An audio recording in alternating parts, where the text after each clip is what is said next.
I thank the Chairman for yielding, and let me thank you for all the hard work that you've done on this appropriation bill and bringing it to the floor. I know it's been a tough task. Mr. Speaker, the budget for fiscal year 2011 is now 6 months and 2 weeks overdue. It's time to finish this budget.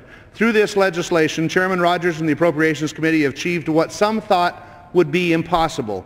We have succeeded in cutting $40 billion. That's $40 billion from current spending levels. No other single bill in history has cut more spending. Think about that for just a minute. While the $40 billion reduction in spending, and it is $40 billion contrary to some of the reports that have been out there that it is 300 and some odd million or something like this. This is $40 billion in real reductions in spending. While this is $40 billion, it is just a step. But it is a step in the right direction. We should also think about how the nature of this national conversation on spending has changed. For several years, we debated in Congress how much we were going to increase spending each year. Our debate today centers not on whether we should cut spending, but how much spending should be cut. That is a sea change in the debate both in Congress and in the nation, and it's a change in the right direction.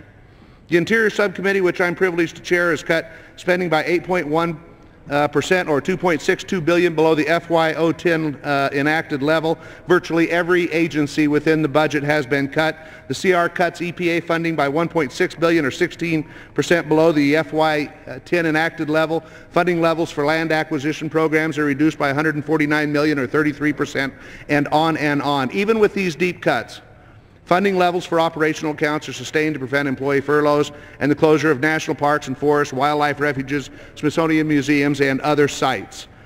Let me just say for a minute about the energy and water appropriation.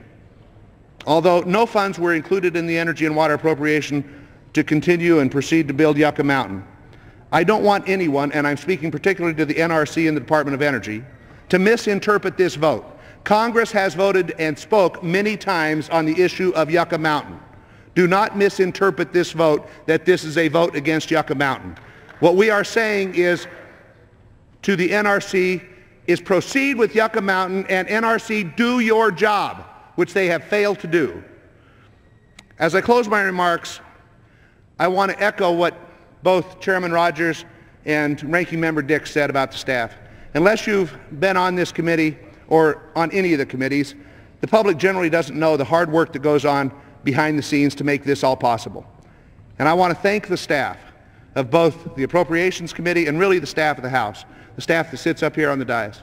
They do a tremendous job for us, for which this Congress would not be able to operate as effectively as we do. Some people think that's not too effectively, but actually we wouldn't be able to do our job. And most people don't understand that when we went home last Friday after extending the government funding for a week, we went home.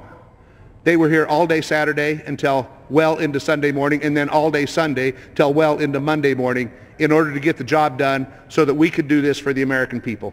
So I want you to vote for this budget. I urge an aye vote so that we can get on with debating what the minority whip mentioned, the important priorities for the FY12 budget in the Ryan Republican budget.